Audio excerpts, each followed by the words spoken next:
대요리문답 143번입니다. 제9계명은 무엇인가? 답을 읽어볼까요? 시작. 제9계명은 내 이웃에 대하여 거짓 증거하지 말지니라 하는 것이다. 자, 그러면 이제 9계명이 의미하는 것이 구체적으로 무엇인지 9계명이 요구하는 바와 또 9계명이 금하는 것을 통해서 자세히 살펴보도록 합시다. 자, 그럼 먼저 제9계명이 요구하는 의무입니다. 144번 문답. 제9계명에서 요구하시는 의무는 무엇인가? 제가 의미로 단락을 좀 나눴어요. 굉장히 길어서 좀 몇 단락으로 나눠서 띄어서 설명을 하도록 하겠습니다. 먼저 그 대답의 첫 문장만 한번 읽어봅시다. 시작. 제9계명에서 요구하시는 의무는 사람들 간에 있어야 하는 진실함과 우리 자신들의 명예뿐 아니라 우리 이웃의 명예를 지키고 증진시키는 일이다. 자, 대유리문답은 거짓 증언하지 말라라고 하는 이 계명을 해설할 때에 그러면 이 계명이 요구하는 바가 바로 진실하라라고 하는 것임을 밝히고 있죠. 이거 너무 당연한 이야기죠. 거짓의 반대가 진실이잖아요. 그러니까 9계명이 요구하는 내용은 뭐냐면 진실하라는 말에 진실하라. 자, 그리고 덧붙여서 뭘 얘기해요? 자신과 이웃의 명예를 지키라 라고 하는 그 내용을 함께 담아내고 있습니다. 아니, 왜 거짓 증언하지 말라라고 할 때 이 내용을 지금 함께 이야기하는가 라고 할 때에 이 거짓말이 가져오는 결과가 뭐냐 할 때 그게 바로 명예실추라고 하는 거예요. 내가 거짓말을 할 때 거짓말하는 나의 명예가 실추되는 거고, 내가 다른 사람을 향해서 거짓말을 할 때 그 사람의 명예를 실추시키는 것이다 라고 하는 것입니다. 그래서 거짓말을 단순히 했냐 안 했냐만 지금 이야기하는 게 아니라 그로 말미암는 결과, 자신과 이웃의 명예가 실추되었느냐 실추되지 않았느냐의 문제까지 함께 이 9계명을 확장하고 있는 거예요. 그래서 이 거짓 증언이라고 하는 이 대표적인 죄악을 들어서 말과 명예, 우리 언어 생활과 명예 생활을 지금 9계명은 다루고 있는 것이다 라고 우리 대요리문답이 설명하고 있는 거죠. 이러한 이해를 가지고 9계명이 요구하는 바 구체적으로 살펴봅시다. 자, 그 다음 단락이에요. 한번 읽어볼까요? 진실을 밝히기 위해서 준비 시작. 공정 앞에 나서는 일, 진실을 마음으로부터 진지하게 자유롭게 명백하게 그리고 충분하게 말하는 일, 재판에 임하여서나 그 밖에 어떤 다른 경우에도 진실만을 말하는 일. 자, 진실한 말을 해야 된다라고 할 때 제일 처음에 이제 재판에 있어서 진실을 밝히는 것이 우리들이 마땅히 취해야 될 그런 모습이다 이렇게 얘기를 하는 겁니다. 우리가 재판석에 있다든지 뭐 증인석에 있다든지 청문회에 있다든지 그러면 진실만을 말하겠습니다 선서하잖아요. 그러면 진실만을 이야기해야 되는 거예요. 나의 유불리, 우리 집단의 유불리를 따지는 게 아니라 우리는 진실의 사람이 되어야 되는 겁니다. 오늘날 세상의 모습하고 다른 모습을 우리는 가져야 된다라고 하는 거예요. 구체적으로 얘기하죠. 진실된 마음으로 진지하게, 자유롭게, 명백하게, 그리고 충분하게 이야기해라. 그리고 굳이 우리가 진실을 밝히는 그런 입장, 즉 증인으로 불러지지 않았을지라도 내가 진실을 알고 있는 사람이라고 한다면, 그리고 그것이 반드시 밝혀져야 되는 그러한 진리라고 한다면 적극적으로 증인이 되어라 이렇게 얘기해요. 증인이 되어라. 왜 증인이 되어라 이렇게 이야기해요. 나 뭐 증인으로 불러진 것도 아닌데 가만히 있으면 안 돼요? 왜 그러겠어요? 내가 거기에서 입을 닫아버리면 불의가 마치 사실인 것처럼 포장될 수 있잖아요. 정의는 땅에 떨어지고 불의가 판을 치게 될 수 있죠. 그리고 그 불의 때문에 피해를 당하는 선량한 사람들이 있을 수 있잖아요. 내가 진실을 이야기하면 진실이 밝혀지고 참과 거짓이 또렷하게 나타나는데 내가 알고 있음에도 불구하고 나는 증인이 아니야 그래가지고 가만히 입을 닫아버리면 오히려 지금 이 진행되는 재판이나 이런 상황 속에서 불의가 득세하고 불의로 판결이 나면 거기에 선량한 피해자들이 있을 수 있다. 그래서 진리 자체, 공의 자체를 위해서도 우리가 증인으로 마땅히 나아가야 되는 것도 있고, 더불어서 선량한 피해자들이 없도록, 억울한 사람이 없도록 우리가 공중 앞에서 나서는 일을 주저하지 말아야 된다라고 하는 거예요. 그래서 잠언 14장 5절 그리고 25절은 이렇게 말합니다. 교독할까요? 신실한 증인은 거짓말을 아니하여도 거짓 증인은 거짓말을 뱉느니라. 25절 같이요.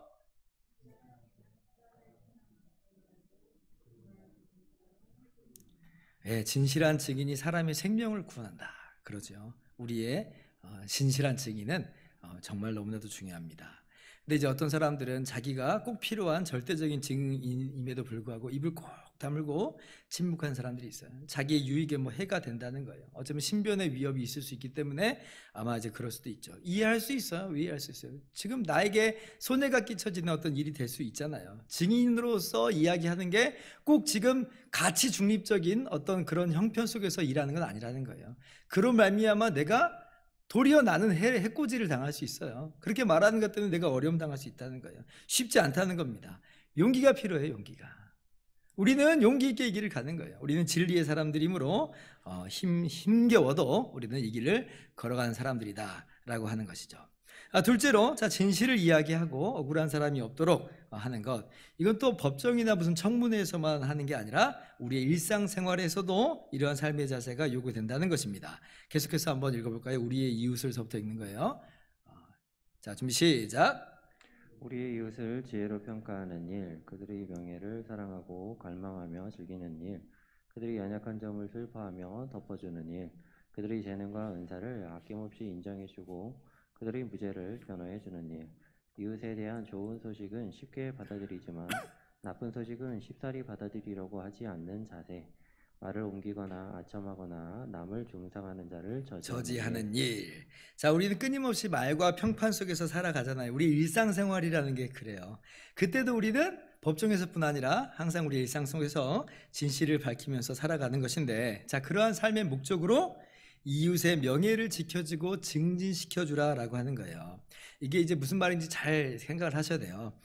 거짓 증언하지 말고 진실만을 말하라고 하니까 마치 우리가 이렇게 오해해버릴 수 있어요. 상대방의 허물을, 거짓말 아니고 진짜 허물을 들춰내고 꼬집어내고 정죄하는 것으로 그렇게 자칫 이해하기 쉬운데 대유리문답은 그게 아니라고 하는 거예요. 오히려 관대하게 평가라고 이야기합니다. 이게 저도 처음에 볼 땐 이 내용이 뭔가 좀 서로 충돌이 되는 것 같아가지고 좀 의아했어요. 아니, 진실을 말하는데 서로 관대하게 평가라는 이게 무슨 말인가 라고 할 때 이거 잘 생각해 보세요. 여러분, 이웃을 향해서 일상생활에서 지금 진실을 말하는데 그 진실을 말하는 이유가 뭐냐라고 하는 이유가. 잘 생각해 보세요.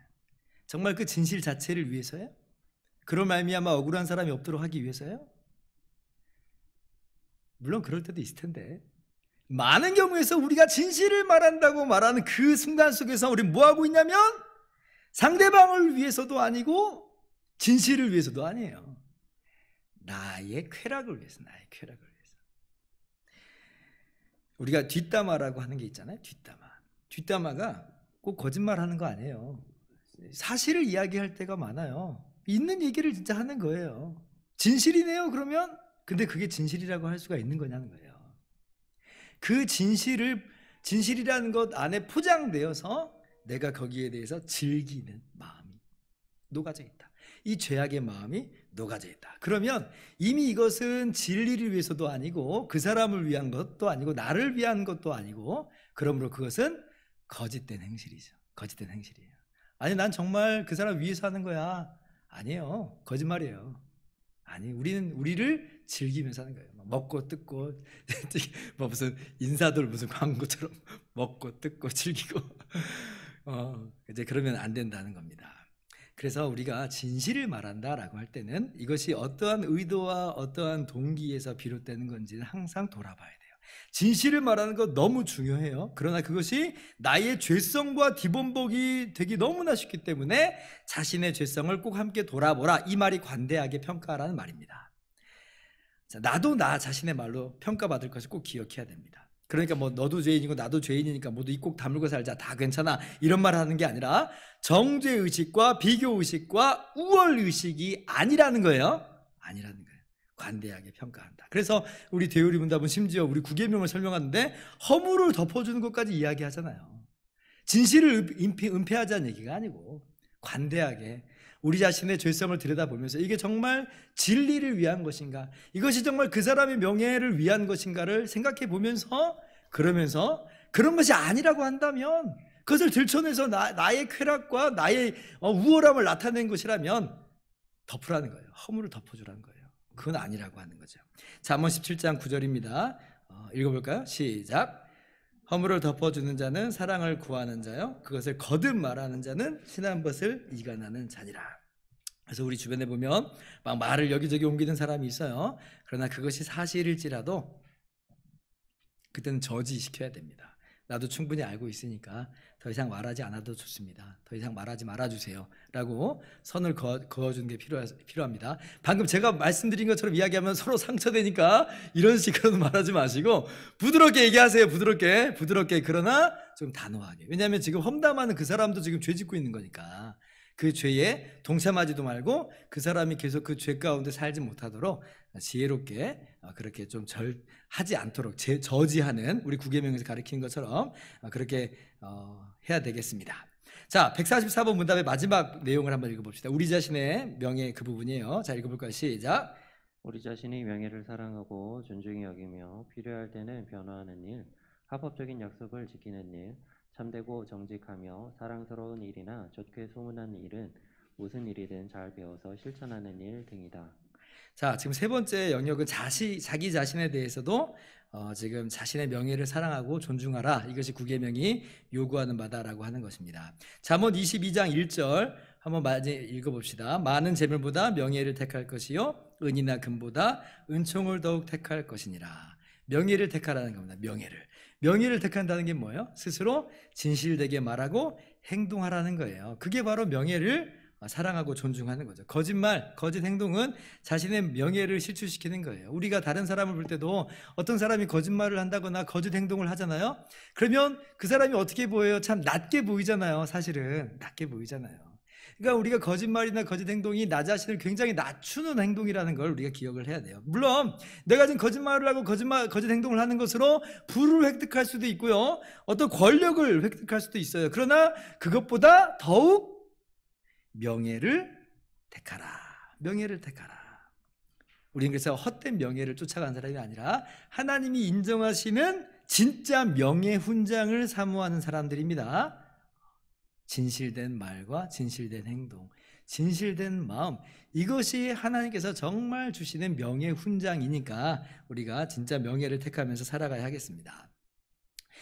우리 자신은 굉장히 죄에 물들어 있는 사람들이라는 걸 우리도 스스로 잘 알고 있어요. 얼마 전에 한 기독교 작가가 이런 글을 썼어요. 정확하게 기억은 안 나는데 그 내용을 한번 제가 말씀을 드려볼게요. 이분이 어떤 목사님하고 등산을 갔는데 고양이 이야기가 나왔대요. 그런데 이제 그 함께 갔던 목사님이 우리 마당에 고양이 8마리가 드나들어서 이 고양이를 사료 주느라고, 어이구 사료가 얼마나 많이 드는지 몰라, 길고양이 이야기하는 거예요. 자기 집에서 키우는 고양이가 아니라 동네 고양이들이 와서 이제 먹는다는 거예요. 그렇게 이제 동네 고양이들을 돌본다는 거예요. 그러니까 이 기독교 작가 집도 사실 길고양이들을 그렇게 돌보거든요. 그러니까 이 작가가 우리 한 10마리 정도가 오가는 것 같아요. 그래서 한 달에 사료가 2포대씩만 나가요. 이런 식으로 이제 얘기를 했어요. 10마리가 뭐였다. 그러면서 돌아오는데 사실 6마리, 많아봤자 6마리였대요. 6마리. 근데 그냥 그 순간에 툭 던진 말이 10마리가 10마리가. 우리가 굉장히 과장하면서 이야기를 덜어 합니다. 왜냐하면 그렇게 과장해서 말하면 내가 좀 커 보이는 것도 있고, 그 대화 자체가 굉장히 역동적으로 보이기도 하고 또 맛깔나기도 하고. 그러니까 우리가 막 과장을 해요. 문학에서 과장법이 의미가 있습니다만은 우리의 입술에서 그런 과장된 언어, 과장된 어떤 그런 모습들이 너무나도 쉽게 터져 나오는 거예요. 왜 그럴까? 이 기독교 작가의 결론은 나도 어쩔 수 없는 아담의 후손이구나, 이거였어요. 나도 어쩔 수 없는 아담의 후손이구나. 진리의 삶과 거짓의 삶은 우리의 삶 속에서 굉장히 실천하기 어려운 그런 부분이에요. 거짓된 삶을 버리는 것, 진리의 삶을 택하면서 살아가는 것 쉽지는 않지만 우리는 예수님 믿는 사람들이에요. 진리 대신 예수님의 사람들이므로 힘써 진리를 우리가 추구하면서 진실된 마음과 말과 행동으로 살아가야 하겠습니다. 자, 그런데 이제 우리 대유리 문답이 하나 더 추가해서 이야기하는 것은, 이제 필요할 때는 변호하는 것도 여기에 포함된다. 자신을 변호하는 것도 이 구계명을 적극적으로 지키는 것이다, 이렇게 이야기합니다. 그러니까 악평에 대해서 꼭 입 다물고 살아가는 것만이 꼭 전부는 아니다라고 하는 거예요. 물론 보복하는 건 안 돼요. 우리 마음을 항상 들여다봐야 돼요. 보복하고자 하는 게 아니에요. 나 자신의 그런데 순결함과 순수함을 변호하는 것이에요. 그건 나쁜 행동이 아니라고 하는 겁니다. 자칫 변호하지 않다가 나쁜 루머가 막 퍼져나갈 때가 있잖아요. 그러니까 거기에 대해서는 변호할 수도 있습니다. 그런데 기억하세요. 변호한다고 해서 꼭 좋은 결과가 나온다는 보장은 없습니다. 대체로 목사님들 세계 속에서 하는 이야기예요. 목사님이 잘못된 게 없고 자신의 진실됨을 거짓된 루머에 대해서 막 변호하잖아요. 그러면 사람들이 목사님이 그러셨네, 목사님 잘못한 게 없네 라고 하는 분들도 있지만, 또 어떤 분들은 목사가 좀 저렇게 궁색하게 변호를 해야 돼? 라고 또 목사에 대해서 막 이게 험담하는 사람들이 있다는 거예요. 목회 하다 보면 그런 사람들 만난대요. 그러니까 이제 목사님들이 뭐 이러지도 못하고 저러지도 못한대요. 이 변호를 해야 되는데 변호도 하면 또 변호했다고 또 뭐라고 그러니까. 그래서 이러지도 못하고 저러지도 못한다. 어렵다 이제 이렇게 얘기해요. 그래서 변호할 수 있어요. 그 변호한다고 그 목사님 막 뭐라 하지 마세요. 변호할 수는 있어요. 그런데 목사님도 알아야 돼요. 변호한다고 해서 반드시 좋은 결과가 있는 것만은 아니에요. 어쨌든지 간에 변호해도 좋고, 그리고 나는 그냥 감내하리라 그런 마음으로 뭐 변호하지 않아도 뭐 사실은 나쁜 것도 아니고, 그러니까 그런 부분들을 우리가 함께 참고하면서 생각을 한번 해야겠습니다. 자, 그러면 이제 구계명이 금하시는 죄를 살펴봅시다. 145번 문답이에요. 구계명에서 금하시는 죄는 무엇인가? 이것도 이제 대답이 굉장히 길기 때문에 제가 임의로 단락을 좀 나눴어요. 자, 첫 번째 문장을 읽어볼까요? 시작. 제9계명에서 금하시는 죄는 우리 자신의 명예가 아니라 우리 이웃의 명예에 손상을 주는, 특히 법정에서 그러는 모든 일들이다. 이게 좀 약간 문장이 좀 이상하게 좀 이상하죠? 우리의 자신의 명예에 아니라, 제가 그대로 그냥 옮겨와서 바꾸고 싶었는데 안 바꿨어요. 근데 이제 굳이 잘 이렇게 써보자면 우리 자신의 명예뿐 아니라 이렇게 하는 게 맞겠죠? 우리 자신의 명예뿐 아니라 우리 이웃의 명예에 손상을 주는 이제 그런 일들 금한다라고 하는 거예요. 그러니까 우리 그 구계명에서 아까 요구하는 내용을 그대로 반대로 쓴 거예요. 이걸 금한다고 하는 것입니다. 그러면 이제 이 명예의 문제를 계속해서 구계명이 핵심적인 그런 부분으로 이야기를 하고 있는데, 그러면 이제 구체적으로 어떤 것을 하지 말라고 하는 것인지 살펴보도록 합시다. 그 다음 문단을 한번 읽어볼까요? 시작. 거짓 증거를 대는 일, 거짓 증언을 하도록 사주하는 일, 사악한 송사를 위하여 고의로 나타나 호소하며 진실을 말하지 못하게 하거나 억압하는 일, 불공정한 판결을 내리거나 악을 선이라고 하고 선을 악이라고 하는 일, 옳은 이가 한 일을 인하여 악한 자에게 상 주고 악한 자가 한 일을 인하여 옳은 사람을 벌하는 일, 위조하는 일, 진실을 은폐하는 일, 법정에서 부당하게 침묵하는 일. 아까 이제 구계명에서 요구하시는 그것도 첫 번째 이제 법정에서 특별히 거짓 증언이라고 하는 게 이제 법정에서의 일이잖아요. 그러니까 마찬가지로 법정에서 거짓 증언하지 말라고 이제 분명하게 가르치고 있는 거예요. 자, 그런데 이 중에서 좀 흥미로운 부분 한번 짚어보면요. 사악한 송사를 위하여 고의로 나타나 호소한다라고 하는 이 말이 나오잖아요. 이 말이 저도 무슨 말인가 좀 잘 모르겠어서 대유리문답 해설서를 좀 잠깐 참고를 했는데요. 그 대유리문답 해설서를 보면 이렇게 써 있어요. 악한 소송을 변호하는 것, 그런 거 하지 말라는 거예요. 악한 소송을 변호하는 것 하지 말라. 예전에 제가 영화를 보니까 어떤 변호사가요, 굉장히 똑똑해요. 하는 변호마다 다 이겨요. 승률 100%. 승률 100% 변호사면요, 그 세계 속에서는 얼마나 인정받겠어요. 재판마다 막 다 이기니까 성공다도를 달려요. 사건을 의뢰하는 것도 아주 굵직굵직한 그런 사건들을 이제 변호하게 되는 겁니다. 어느 날 이제 큰 사건 하나를 변호를 했어요. 돈도 많이 준대요. 그래서 이제 이 사건이 무죄인 줄 알고 변호를 이제 시작을 했는데 하다 보니까 이상해요. 하다 보니까 이거는 의뢰인이 분명히 죄를 진 게 맞아요. 자, 그렇다면 승률 100%의 변호사예요. 어떻게 하는 게 좋을까요? 자기는 한 번도 진 적이 없어요. 근데 지금 무죄인 줄 알고 맡았는데 이거는 사실 의뢰인이 죄진 사람이 맞아요. 어떻게 해야 돼요? 여러분이 그 상황이면 어떻게 할 거예요? 굉장히 어렵죠? 변호에 지금 자기가 변호를 안 한다든지 뭐 그래 버리면 자기 명성에 흠집이 생기는 거잖아요. 돈도 많이 못 벌어. 이 업계에서 한마디로 저 변호사 까탈스러워, 뭐 이런 식으로 막 소문이 막 날 수도 있잖아요. 근데 그렇다고 해서 내가 이 변호를 나는 승률 100%야 하면서 이겨버리면 정의가 땅에 떨어지는 거죠. 억울한 사람이 나오게 돼요. 다른 사람의 명예가 떨어져 버리는 거예요. 그러니까 우리 대유리문답은 그런 악한 소송에 변호하지 말라 그렇게 이야기를 해요.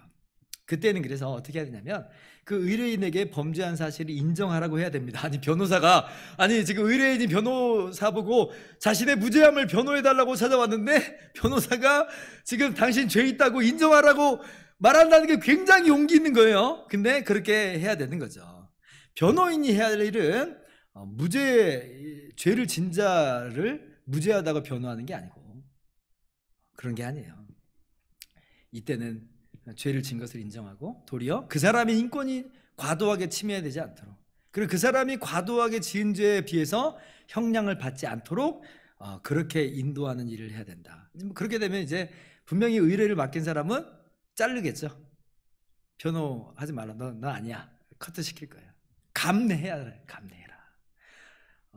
혹은 스스로 안 들어먹으면 이제 변호를 포기해야 되는 상황이 이럴지 모르겠어요. 나는 변호 포기하겠습니다. 스스로 얼마나 이게 힘들겠어요. 나는 승률 100%인데.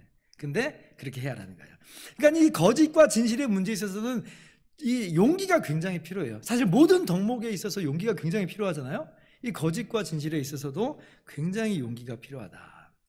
당연히 처음부터 이 사람 죄 있는 줄 알면서도 마치 무죄한 것처럼 그렇게 의뢰를 수수한다든지 무죄 변호한다는 건 말도 안 되는 이야기고요. 그건 정말 말도 안 되는 거고.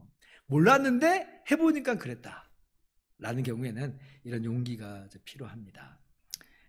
이 얘기를 이제 대유리문답이 하고 있는 것이죠. 자, 그리고 이 9계명은 법정에서만 진실과 거짓을 가리는 건 아니라고 했죠. 일상생활에서도 마찬가지입니다. 우리 일상생활에서도 거짓을 멀리해야 되고 자신과 이웃의 명예를 해치는 일을 하지 말아야 되는 거예요. 자, 불법에 대해서 그 부분 한번 읽어볼까요? 시작. 불법에 대하여 우리 스스로가 비난해야 하고 다른 사람들이 불평해하는 시점에 우리의 평화를 유지하는 일, 진실을 때를 가리지 않고 말하거나 나쁜 목적으로 악의를 가지고 진실을 말하거나 진실을 나쁜 의미로 왜곡시키거나 의심스럽거나 모호한 표현으로 말하여 진실 혹은 정의에 손상을 주는 일이다. 자, 근데 여기도 또 이제 흥미로운 표현들이 이제 덜어 몇 개 나옵니다. 진실을 때를 가리지 않고 말하는 것, 이건 안 된다는 거예요. 진실은 밝혀야 되고 은폐하면 안 됩니다. 은폐하는 것 자체가 죄가 될 거예요. 그런데 적절한 때를 살피는 것은 가능하다라고 대유리문답이 가르치고 있어요. 극단적으로 뭐 예를 또 들어보면 해설서에 이런 예를 좀 들었더라고요. 기차에 이제 거의 시간이 다 돼가지고 막 급하게 서두르고 있는 사람이 있는데 그 사람에게 진리를 이야기한다고, 진실을 이야기한답시고 복음을 길게 붙잡고 이야기하는 것은 현명한 처사가 아니다. 아니, 진리 중에 진리는 복음이잖아요. 예수 그리스도의 이 복음이 정말 참 진리인데 그 참 진리일지라도 지금 기차 늦어가지고 막 뛰어간 사람 붙잡고 지금 이 진리를 말하는 것은 현명한 처사는 아닐 수 있다. 그래서 적절한 때가 있을 수 있다는 겁니다. 스스로 침묵을 정당화하자는 뜻이 아니라 지혜를 구하고 때를 구하는 그런 측면은 가능하다라고 이제 대유리문답이 가르치고 있죠. 자, 또 나쁜 목적으로 악의를 가지고 진실을 말하는 것, 이것도 안 된다라고 우리 대유리문답은 가르치고 있습니다. 아까도 제가 말씀드린 것처럼 의도와 목적이 사실상은 더 중요하다는 걸 여러분 꼭 기억해야 돼요. 진실을 말한다고 다 진실이 아니에요. 그 의도와 목적이 악하다면 겉으로는 진실이지만 속으로는 그 사람의 명예를 해하고자 하는 것이므로 이건 역시 9계명 위반이다. 하나님은 우리의 겉모양만 보시는 분이 아니죠. 우리의 중심을 보신다. 그러므로 우리가 여기에서 변명할 여지가 없어요. 나는 진실을 말한 것이라고요.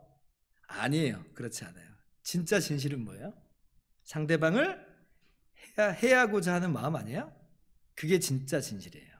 그러면 입으로는 내가 진실을 말해도 사실은 그 사람은 다른 사람의 명예를 해하려고 하는 것이므로 거짓을 하고 있는 것이다. 말과 행동이 더 표리부동한 거죠. 그러니까 완전히 거짓이고요. 우리가 사람은 속일 수 있을지 몰라도 하나님은 속일 수 없습니다. 그러므로 우리가 이 부분을 꼭 기억을 해야 되겠습니다. 또 진실을 나쁜 의미로 왜곡하거나 의심스럽거나 모호한 표현으로 말하여서 진실에 손상을 주는 것도 마찬가지로 금한다라고 하는 거예요. 부분적으로만 이야기한다든지 교묘히 뒤틀어서 이야기한다든지 그런 거 하지 말라는 거예요. 다 그것도 거짓말입니다. 뭐 진실이 좀 섞여 있으니까 괜찮겠거니 아니에요. 거짓말이에요. 이거 대표적으로 누가 한 얘기예요? 누가 한 짓이에요? 에덴 동산에서 뱀, 사탄이 한 짓이 바로 이거예요. 뱀이요, 완전 거짓말 갖고 지금 얘기한 거 아니잖아요. 네가 지금 이 선악을 알게 하는 나무 열매를 먹으면 눈이 밝아져 선악을 아는 일이 하나님같이 될 것이다 라고 얘기했어요. 근데 정말 아담과 하와가 선악과를 따먹으니까 눈이 밝아져서 선악을 아는 일에 하나님 같은 그런 역할을 수행하게 된 거예요. 자기가 하나님 되었고 선악을 구별하기 시작했으니까. 어떻게 보면은 절반은 진실을 담고 있는데, 그런데 이게 지금 좋은 의미가 아니었던 거예요. 좋은 의미가 아니었던 거예요. 오히려 생명이신 하나님으로부터 떠나버려서 자기가 하나님이 됐다는 얘기는 생명이신 하나님으로부터 떠나버렸다는 얘기예요. 생명이신 하나님을 떠났으니까 이제 죽음이 찾아오는 거예요. 그러니까 지금 어떤 의미에서는 전혀 틀린 말은 아니잖아. 뱀은 그렇게 말하지 말아요. 몰라요. 야, 나는 전혀 틀린 말을 한 건 아니야. 그러나 틀린 말이에요. 이거는 절반은 맞고 절반은 틀렸다.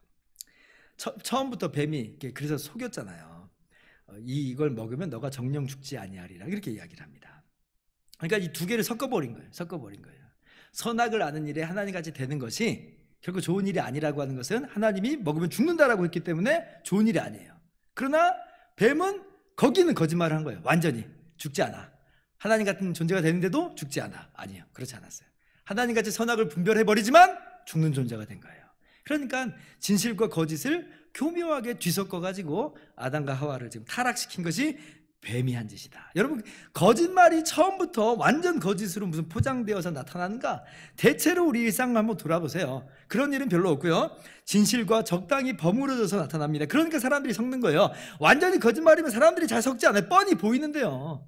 근데 막 섞여 있으니까 속아 넘어가고 속이기도 하고 그러는 거예요. 여러분, 그래서 스스로 역지사지예요. 스스로도 생각해 보세요. 나 적당히 진실을 섞어서 이야기했어. 몇 개 거짓말이 섞여 있지만 그래도 진실이 많이 있어. 절반 이상이야. 그럼 괜찮은 거예요? 안 괜찮다는 거예요. 그게 바로 거짓이다 라고 하는 것이 지금 대유리 문답이 말하고 있는 겁니다. 자, 그 다음 단락을 그럼 이제 또 한번 살펴봅시다. 진실이 아닌 것을 자 읽어볼까요? 시작. 진실이 아닌 것을 말하고 거짓말하며 비난하고 모함하며 비방하며 말을 옮기고 수군거리며 조소하며 욕하며 경솔히 거칠게 그리고 편파적으로 비평하는 등등의 일, 남의 의도나 말이나 행동을 곡해하는 일, 아첨하는 일, 헛되게 자랑하는 일.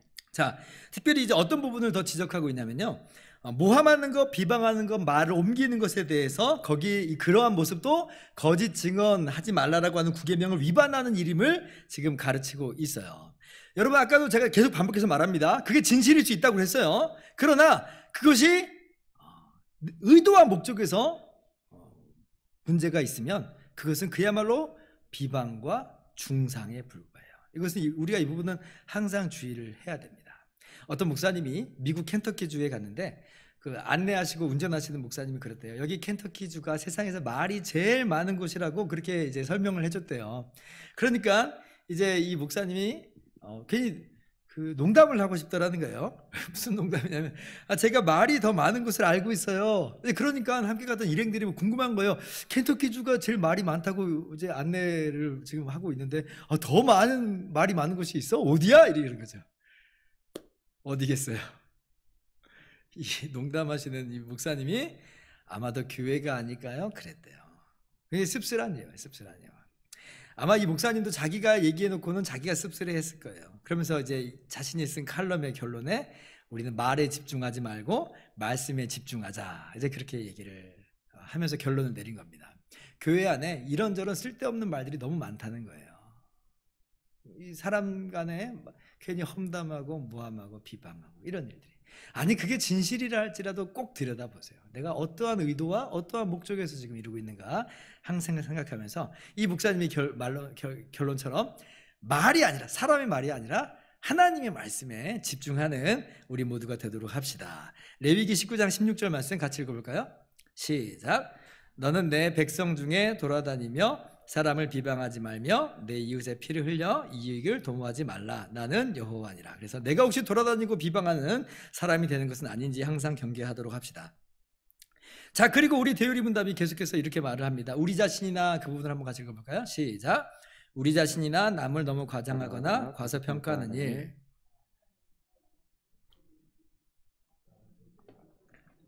죄를 거리낌 없이 고백하라는데도 숨기거나 변명하거나 가볍게 생각하는 일, 남의 약점을 불필요하게 찾아내는 일, 거짓 소문을 퍼뜨리거나 잘못된 보고를 받아들이고 장려하는 일과 정당한 변호에 귀를 막게 하는 일.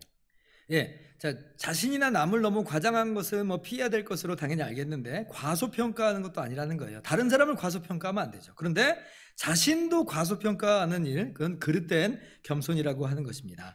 건강한 자존감은 가질 필요가 있어요. 무슨 교만이나 허영이나 자기 의로 똘똘 뭉치는 어떤 그런 거 말고 하나님께서 주시는 은혜 안에서 건강한 자존감을 갖는 것은 올바른 사람의 모습이다라고 하는 거예요. 그래서 바로 뒤이어서 하나님의 은사와 은총을 부인하는 일을 하지 말라, 이제 그렇게 가르치고 있죠. 자, 또 거짓 소문을 퍼뜨리는 일도 안 된다, 그렇게 이야기합니다. 아까 우리가 사람 사이에서 뭐 비방하고 험담하는 거 말고 또 어떤 의미에서 거짓 소문을 퍼뜨리는 일이 있냐면 가짜 뉴스, 오늘날 가짜 뉴스도 바로 이런 부분에 해당한다, 이렇게 볼 수가 있어요. 정치에서 뭐 좌나 우를 가리지 않고 가짜 뉴스들이 많아요. 자신들에게 유리한 부분만 잘라가지고 퍼나라는 그런 부분들도 너무나 많아요. 다 가짜 뉴스들이에요. 신앙인들도 근데 심지어는 마찬가지가 있어요. 막 거짓 소문들이 유튜브 상이나 SNS에 아니 이렇게 얼마나 많은지 몰라요. 그래서 그런 것들을요, 여러분 다 믿으면 안 됩니다. 그런 것들보다는 오히려 각 교회에서 건전하게 신앙의 지도를 받는 건 너무 중요해요. SNS, 뭐 유튜브가 너무 재미있어도 1차적으로는 반드시 교회 안에서 이루어지는 신앙 교육에 먼저 참여하는 것, 이것이 정말 너무나도 필요하다는 걸 꼭 여러분 기억했으면 좋겠습니다. 그리고 불가피한 경우에는 우리 교회는 뭐 성경 공부가 이런 분야에 없더라 하고 있는 부분, 목사님 보고 해달라고 했는데도 지금 여건이 안 돼서 못한다, 이런 부분은 어쩔 수 없이 뭐 우리가 다른 곳에서 좀 그런 교육을 받을 수도 있겠습니다만은 본 교회 목회자에게 꼭 이야기를 할 수 있어야 됩니다. 검증을 좀 받아야 되니까. 왜냐하면 우리가 쉽게 검증 잘 못하거든요. 근데 목회자는 거기 좀 이상한 건데요, 그분 좀 이상한 사람인데요 라고 말할 수 있잖아요. 물론 목회자가 모든 걸 다 알지 못해요. 막 쫓아다니면서 일일이 검증하는 게 힘에 부칠 때도 있지만 그래도 목회자가 최선을 다해서 함께 동참할 수 있으니까 그렇게 한몸됨을 이루는 것이 필요합니다. 그리고 어떤 내용을 뭐 퍼나르고 할 때는 반드시 꼭 검증하세요. 그냥 검증하지 말고 내가 아는 사람이, 신뢰할 수 있는 사람이 얘기했으니까 이건 사실일 거야, 꼭 그렇지 않을 수 있어요. 그 사람도 검증 안 한 걸 수 있잖아요. 그러니까 지금 항상 어떤 이야기를 들었을 때 SNS나 유튜브나 이런 걸 봤을 때는 스스로 꼭 검증을 하시고 다른 사람한테 이야기 만약 할 때는 꼭 검증하시고 이야기를 바랍니다. 안 그러면 나도 모르게 내가 거짓말에 휩싸이는 그런 경우가 있을 수 있으니까. 오늘 그런 사람들이 굉장히 많으니까요. 그래서 그런 부분에 우리가 불필요하게 거짓된 소문에 휩싸이지 않도록 합시다. 자, 이제 마지막 단락입니다. 악의에 찬 의심, 이분을 읽어볼까요? 시작. 악의에 찬 의심, 남이 당연한 좋은 평가를 받는 데 대해서 질투하거나 배아파하며 어떻든 그것을 해치려고 한다라는 일, 남이 불명예와 수치를 당하면 기뻐하는 일, 조소하고 경멸하는 일, 몰지각하게 선망하는 일, 합법적인 약속을 파기하는 일, 좋은 소식에 속하는 일 등을 무시하는 일, 남에게 불명예를 초래할 수 있는 일을 스스로 피하려고도 하지 않고 막으려고도 하지 않으며 그냥 실행하는 일 등등이다. 네, 이 145번 문답이 굉장히 이제 길더라고요. 어떻게 보면 하나하나 그냥 지침서처럼 우리가 한 항목을 우리가 봐도 무슨 말인지 다 이해할 수 있는 것들이니까 지침서처럼 두면 참 좋겠다, 이렇게 생각을 한번 해봤습니다. 이 마지막 부분 보면 역시 핵심은 어디로 지금 우리 집중하고 있냐면 우리의 내면에 대한 죄악되고 거짓된 감정을 지금 핵심으로 하고 있는 걸 볼 수가 있어요.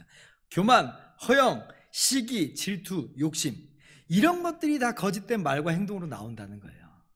진실을 말하는 것처럼 보일지라도 이런 것들이 자리 잡고 있으면 그건 전부 다 거짓된 행동일 수밖에 없다라고 하는 것입니다. 결국 우리는 항상 우리 마음에 무엇이 들여다 앉아 있는지를 꼭 생각을 해야 된다라고 하는 거예요. 만물보다 거짓된 것은 마음이다.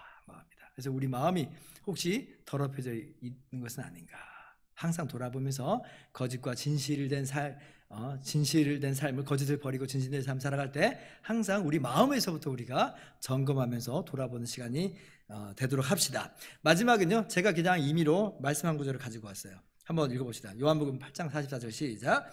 너희는 너희 아비 마귀에게서 났으니 너희 아비의 욕심대로 너희도 행하고자 하느니라. 그는 처음부터 살인한 자요 진리가 그 속에 없으므로 진리에 서지 못하고 거짓을 말할 때마다 제 것으로 말하나니 이는 그가 거짓말쟁이요 거짓의 아비가 되었습니다. 참 두려운 말씀이죠. 거짓말과 거짓된 행동에 있어서 항상 우리를 경계하도록 하시는 말씀입니다. 거짓을 절대로 쉽게 생각하지 않도록 합시다. 그 안에 우리의 온갖 더러움들이 다 녹아있다는 걸 꼭 기억합시다. 그게 바로 마귀의 모습인 줄을 알고 우리는 그거 다 옛사람의 모습이고 옛날로 끝난 거예요. 우리는 이제 새 사람이 됐어요. 구속받은 하나님의 자녀가 됐어요. 그리스도의 사람이 됐습니다. 그러므로 옛일을 다 벗어버리고 우리가 새 사람의 마땅한 삶을 살아갑시다. 진실된 모습으로 살아가고 겉모양뿐 아니라 우리 속마음에서부터 깨끗하고 진실한 마음으로 나와 다른 사람의 명예를 존중하는 마음으로 행하는 우리 모두가 되기를 주님의 이름으로 축원합니다.